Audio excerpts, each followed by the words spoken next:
Well, recently Eskom shocked the nation with its intentions to ask NERSA, the National Energy Regulator, to raise the price of electricity by 110% over the next 5 years. And yesterday they came to Parliament to explain to the Energy Portfolio Committee just why Eskom needed this massive increase in electricity tariffs. Mr. Mohammed Adam, Eskom's head of regulatory and legal matters, said that if Eskom did not get what they want, the lights would go out. Current prices do not fully cover the cost of supplying power.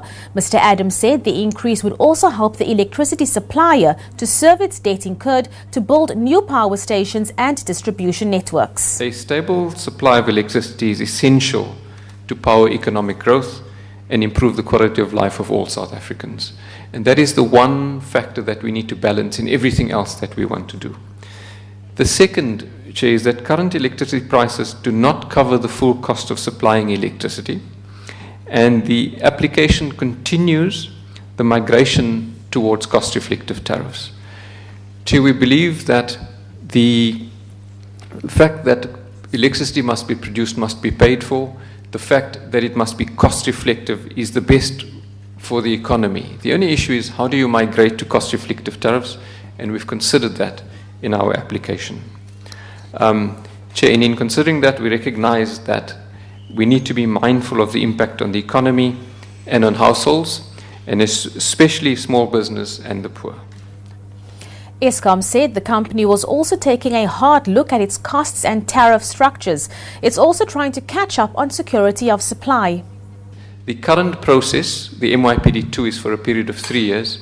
We are proposing to NERSA that we extend the period for a period of 5 years, and that will allow us to strike the balance we are trying to achieve and to actually then migrate to cost-reflective tariffs over a longer period.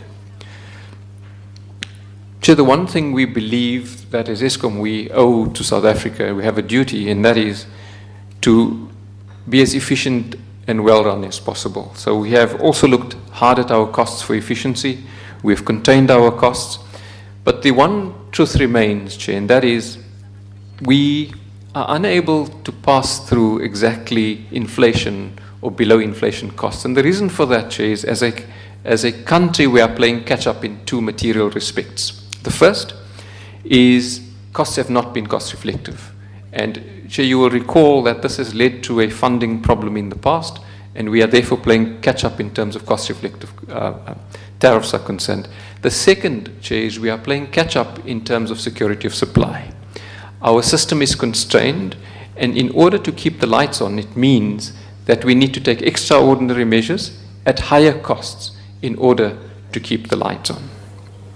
Well, that's all that we have time for, but before we go, we would like to say goodbye to the executive producer of the show, Frans Skeepers, who has been with the SABC for 30 years. Today is Frans' last day with the company as he heads off to enjoy retirement.